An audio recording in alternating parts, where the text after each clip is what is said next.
पूस की रात। हल्कू ने आकर स्त्री से कहा, सहना आया है, लाओ जो रुपये रखे हैं उसे दे दूँ, किसी तरह गला तो छूटे। मुन्नी झाड़ू लगा रही थी, पीछे फिरकर बोली, 3 ही तो रुपये हैं, दे दोगे तो कंबल कहाँ से आवेगा। माघ पूस की रात हार में कैसे कटेगी। उससे कह दो फसल पर रुपये दे देंगे, अभी नहीं। हल्कू एक क्षण अनिश्चित दशा में खड़ा रहा।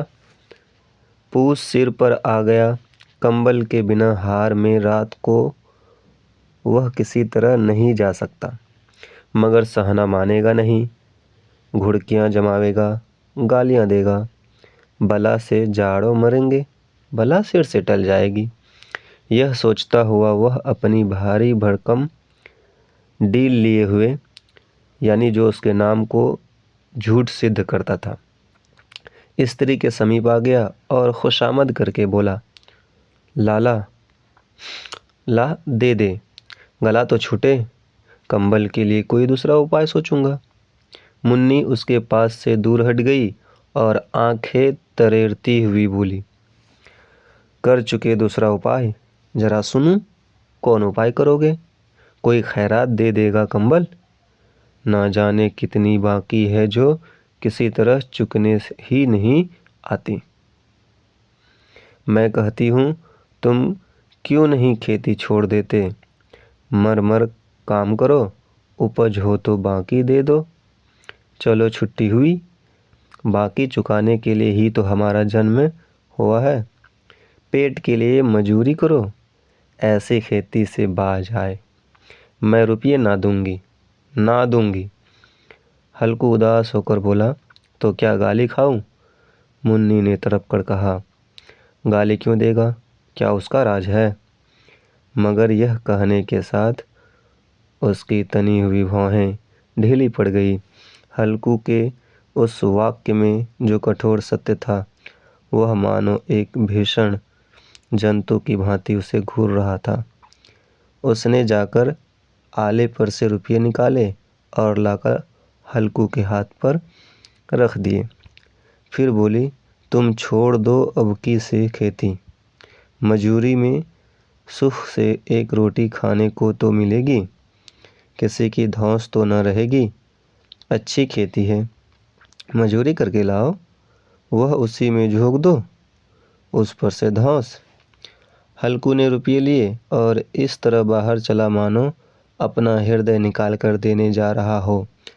उसने मजूरी से एक एक पैसा काट कपट कर 3 रुपये कंबल के लिए जमा किए थे। आज निकले जा रहे थे।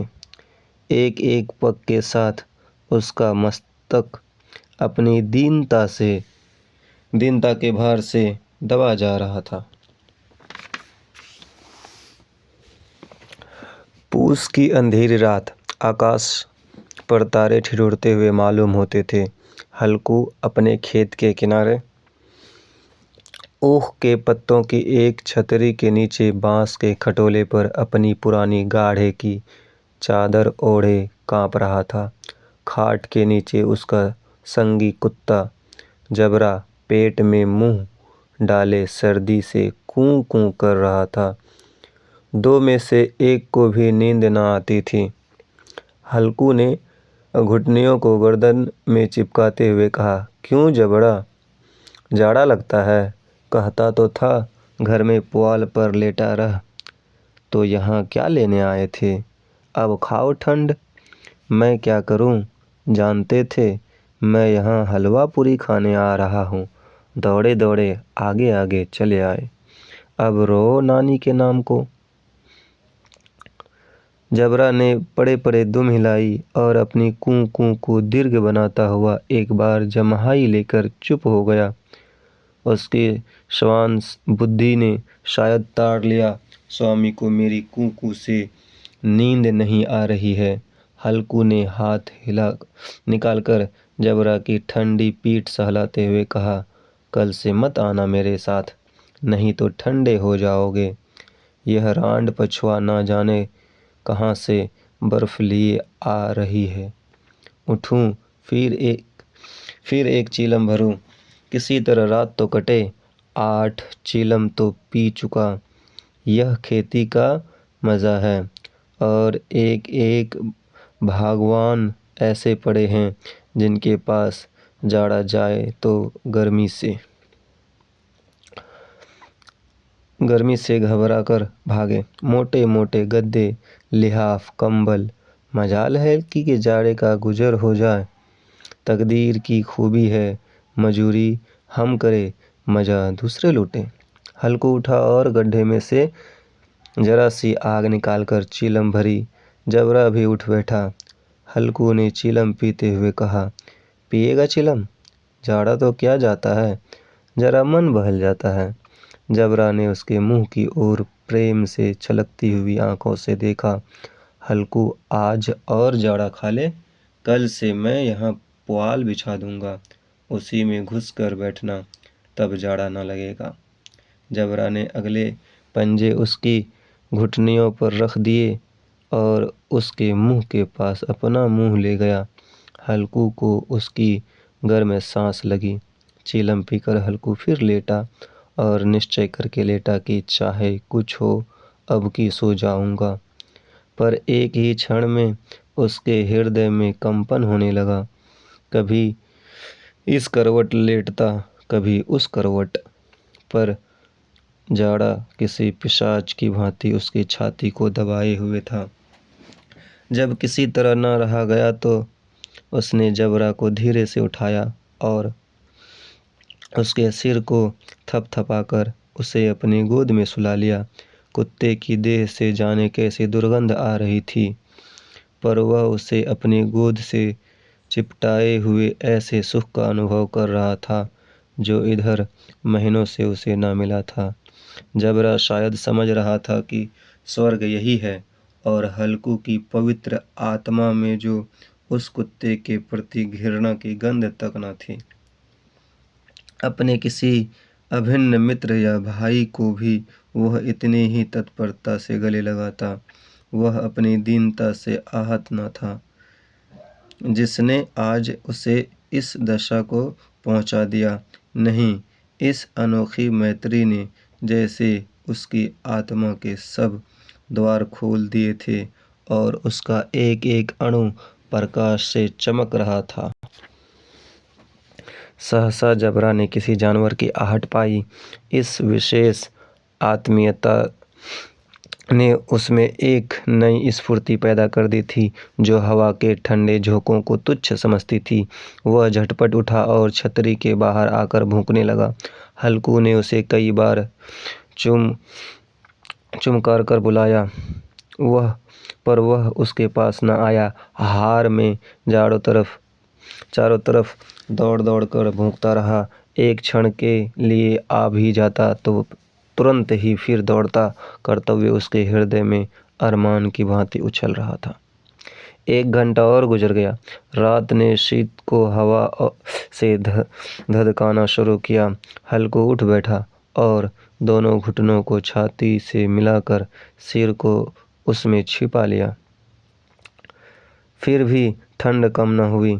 ऐसा जान पड़ता था सारा रक्त जम गया है, धमनियों में रक्त की जगह हीम बह रहा है। उसने झुककर आकाश की ओर देखा। अभी कितनी रात बाकी है। सप्तर्षि अभी आकाश में आधे भी नहीं चढ़े। ऊपर आ जाएंगे तब कहीं सवेरा होगा। अभी पहर भर से ऊपर रात है। हल्कू के खेत से कोई एक गोली के टप्पे पर आमों का बाग था। पतझड़ शुरू हो गई थी। बाग में पत्तियों का ढेर लगा हुआ था। हल्कू ने सोचा चलकर पत्तियां बटोरूं और उन्हें जलाकर खूब तापूं। रात को कोई मुझे पत्तियां बटोरते देखे तो समझे कोई भूत है। कौन जाने कोई जानवर ही छिपा बैठा हो, मगर अब तो बैठे नहीं रहा जाता। उसने पास के अरहर के खेत में जाकर कई पौधे उखाड़ लिए और उनकी एक झाड़ू बनाकर हाथ में सुलगता हुआ उपला लिए बगीचे की तरफ चला। जबरा ने उसे आते देखा तो पास आया और दुम हिलाने लगा। हल्कू ने कहा, अब तो नहीं रहा जाता जबरू, चलो बगीचे में पत्तियां बटोर कर तापे, टाटे हो जाएंगे तो फिर आकर सोएंगे, अभी तो रात बहुत है। जबरा ने कूं करके सहमति प्रकट की और आगे आगे बगीचे की ओर चला। बगीचे में खूब अंधेरा छाया हुआ था और अंधकार में निर्दय पवन पत्तियों को कुचलता हुआ चला जाता था। वृक्षों से ओस की बूंदें टप टप नीचे टपक रही थी। एकाएक एक झोंका मेहंदी के फूलों की खुशबू लिए हुए आया। हल्कू ने कहा, कैसी अच्छी महक आई जबरू, तुम्हारी नाक में भी सुगंध आ रही है। जबरा को कहीं जमीन पर एक हड्डी पड़ी मिल गई थी, उसे वह चिचोड़ रहा था। हल्कू ने आग जमीन पर रख दी और पत्तियां बटोरने लगा। जरा देर में पत्तियों का एक ढेर लग गया। हाथ ठिठुर जाते थे, नंगे पांव गले जाते थे और वह पत्तियों का पहाड़ खड़ा कर रहा था। इसी अलाव में वह ठंड को जलाकर भस्म कर देगा। थोड़ी देर में अलाव जल उठा। उसकी लौ ऊपर वाले वृक्ष की पत्तियों को छू छू कर भागने लगी। उस अस्थिर प्रकाश में बगीचे के विशाल वृक्ष ऐसे मालूम होते थे मानो उस अथाह अंधकार को अपने सिरों पर संभाले हुए हों। अंधकार के उस अनंत सागर में यह प्रकाश एक नौका के समान हिलता मचलता हुआ जान पड़ता था। हल्कू अलाव के सामने बैठा आग ताप रहा था। एक क्षण में उसने दोहर उतारकर बगल में दबा ली और दोनों पांव फैला दिए मानो ठंड को ललकार रहा हो। तेरे जी में जो आए सो कर। ठंड की असीम शक्ति पर विजय पाकर वह विजय गर्व को हृदय में छिपा ना सकता था। उसने जबरा से कहा, क्यों जबरा, अब ठंड नहीं लग रही है? जब्बर ने कूं करके मानो कहा, अब क्या ठंड लगती ही रहेगी? पहले से यह उपाय न सूझा? नहीं तो इतनी ठंड क्यों खाते? जबरा ने पूंछ हिलाई। अच्छा आओ, इस अलाव को कूद कर पार करे, देखे कौन निकल जाता है। अगर जल गए बच्चा तो मैं दवा न करूँगा। जबरा ने उस अग्नि राशि की ओर कातर नेत्रों से देखा। मुन्नी से कल न कह देना, नहीं तो लड़ाई करेगी। यह कहता हुआ वह उछला और अलाव के ऊपर से साफ निकल गया। पैरों में जरा लपट लगी, पर वह कोई बात न थी। जबरा आग के गिर्द घूमकर उसके पास आ खड़ा हुआ। हल्कू ने कहा, चलो चलो, इसकी सही नहीं, ऊपर से कूद कर आओ। वह फिर कूदा और अलाव के इस पार आ गया। पत्तियां जल चुकी थी। बगीचे में फिर अंधेरा छाया था। राख के नीचे कुछ कुछ आग बाकी थी, जो हवा का झोंका आ जाने पर जरा जाग उठती थी, पर एक क्षण में फिर आंखें बंद कर लेती थी। हल्कू ने फिर चादर ओढ़ ली और गर्म राख के पास बैठा हुआ एक गीत गुनगुनाने लगा। उसके बदन में गर्मी आ गई थी, पर ज्यों-ज्यों शीत बढ़ती जाती थी, उसे आलस से दबा लेता था। जबरा जोर से भौंककर खेत की ओर भागा। हल्कू को ऐसा मालूम हुआ कि जानवरों का एक झुंड उसके खेत में आया है। शायद नील गायों का झुंड था। उसने कूदने दौड़ने की आवाज़ें साफ कानों में आ रही थी। उनके कूदने दौड़ने की आवाज़ें साफ कानों में आ रही थी। फिर ऐसा मालूम हुआ कि वह खेत में चर रही है। उनके चबाने की आवाज़ चर-चर सुनाई देने लगी। उसने दिल में कहा, नहीं, जबरा के होते कोई जानवर खेत में नहीं आ सकता। नोच ही डाले, मुझे भ्रम हो रहा है। कहाँ?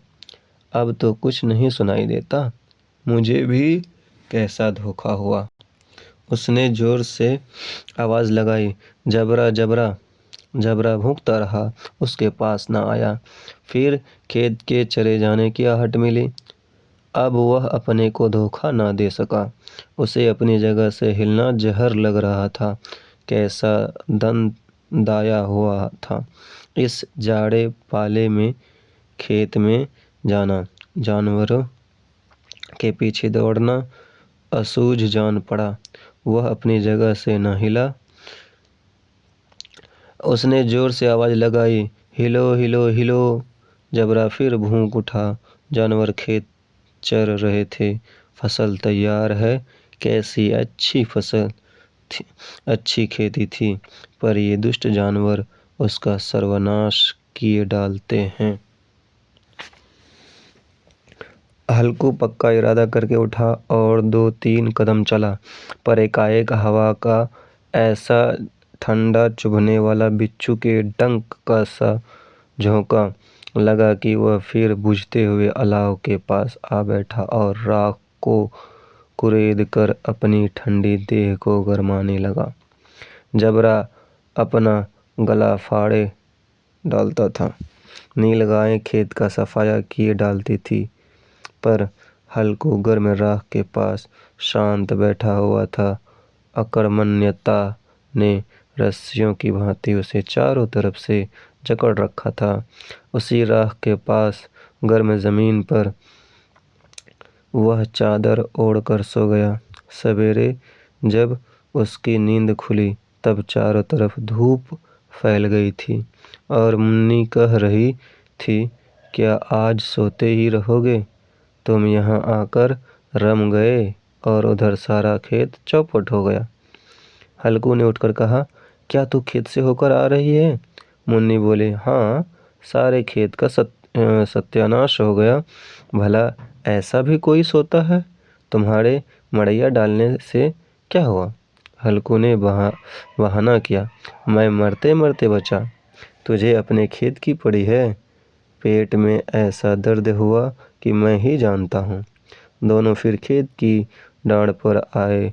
देखा सारा खेत रौंदा पड़ा हुआ है और जबरा मड़ैया के नीचे चित लेटा है, मानो प्राण ही न हो।